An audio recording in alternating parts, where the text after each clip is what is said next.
cello is made of carbon fibre instead of traditional wood. Some believe this newer carbon version has a more powerful sound than the wooden instrument. It still has that characteristic sweetness, but is considerably louder. And after all, every musician wants to be heard.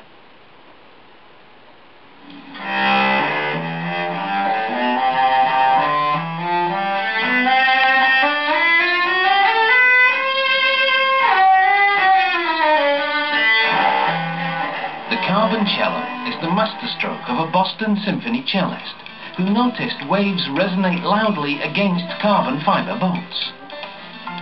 The top piece of the cello is cut from fabric that's woven with carbon strands. This material is stronger than steel, yet electric shears easily cut through it.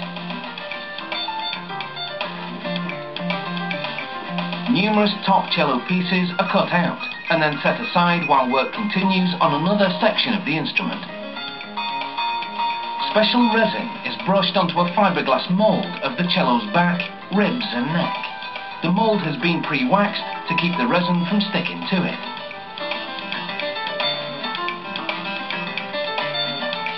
The idea is to saturate this large piece of carbon fabric with resin as it's tucked into the curves of the mould. It's smoothed down to get rid of any bubbles that could affect the cello's tone. More resin is brushed onto the other side of the fabric.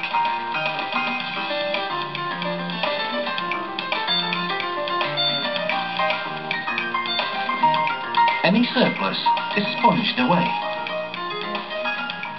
And then, to build a laminated carbon fibre shape, more fabric and resin layers are added. The layers are covered with nylon-like material, and the edges of the carbon fabric are trimmed.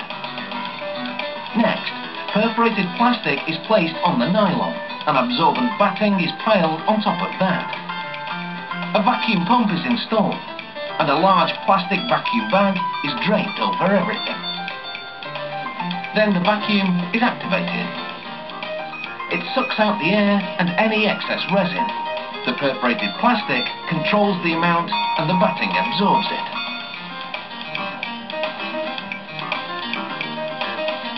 While it's still under vacuum, the whole thing is put in an oven to bake the carbon fibre layers together. After the batting and plastic are peeled away, it comes out looking like this. The layers have fused together, and the shell has a sleek look to it.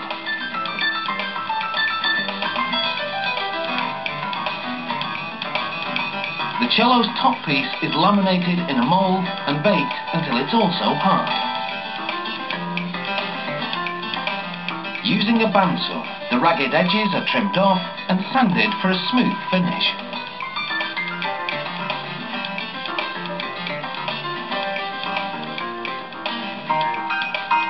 Now the cello top piece is clamped onto a fixture that has stencils on the back. With a router, they cut out the stencil shape. The sound will eventually emanate from these F-holes.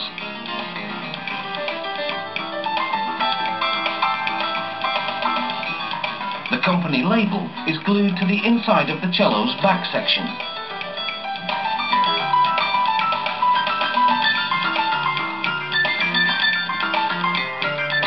Then, glue is added around the top inner rim of the cello.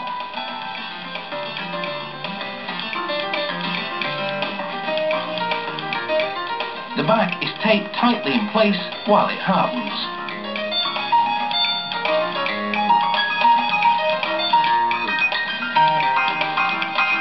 Next, the laminated carbon fingerboard is glued to the neck of the cello.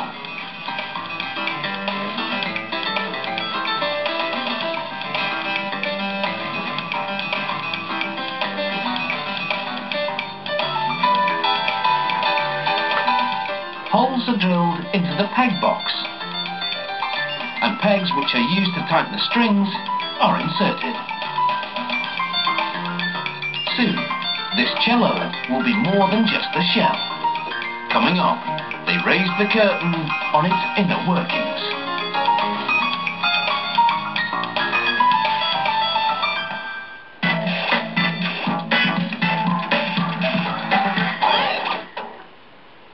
story of this cello has many layers. They're all carbon, and now the layers have hardened into the shape of a concert instrument. At this point, you can't make music with it though, because the inner workings have yet to be constructed, a process that's a carefully orchestrated performance.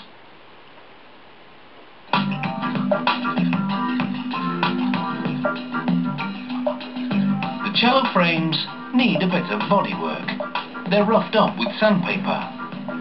Then a polyurethane clear coat is sprayed on to protect the surface.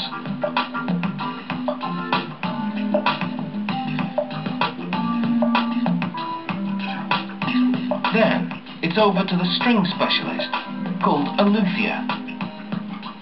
He sets a roughly cut wooden bridge on top of the cello and measures the position. The placement of this bridge needs to be exact, because its job is to elevate the strings and transfer their vibrations to the instrument. Using a grease pencil, the luthier maps out the position of the bridge between the F-holes and then sets it aside. Now he slips the wooden sound post into one of the F-holes and wedges it between the front and back of the cello. The sound post is crucial. It will strengthen the cello and couple the string's vibrations between the front and back of the instrument. This is delicate and highly skilled work.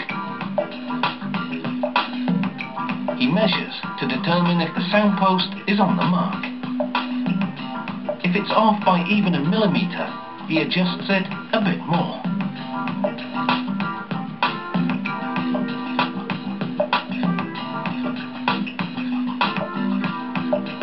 Afterwards, he double checks the bridge's position. Then, with a red grease pencil, he colours over the spots where the feet of the bridge are to sit.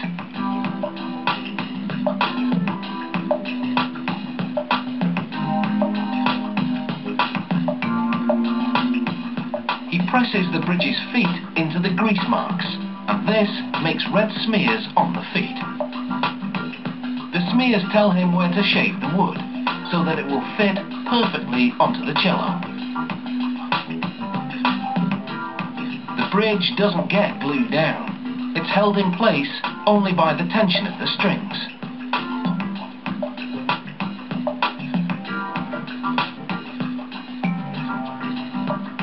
Next, the luthier makes pencil marks on both tips of a measuring stick. He leans the stick against the bridge at the same angle as the strings that will run over it. He then transfers the pencil marks from the stick to the top of the bridge.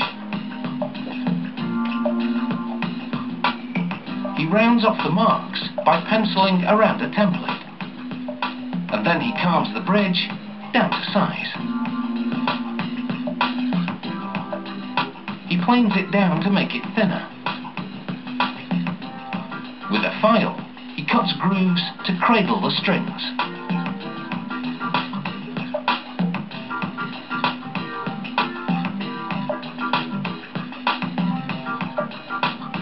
Now, he moves to the bottom of the instrument and slides a spike called an end pin into a pre-cut hole.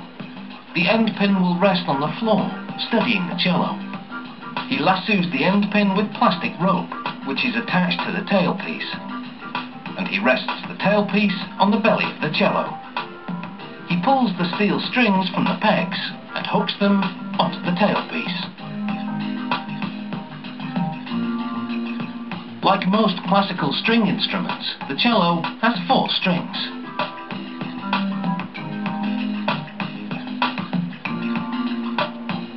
Now, the strings are slid into the grooves on the bridge. The pegs are turned to tighten the strings. The strings push down on the bridge, holding it in place. Then the cello is tuned, and it's now ready for a full-scale performance.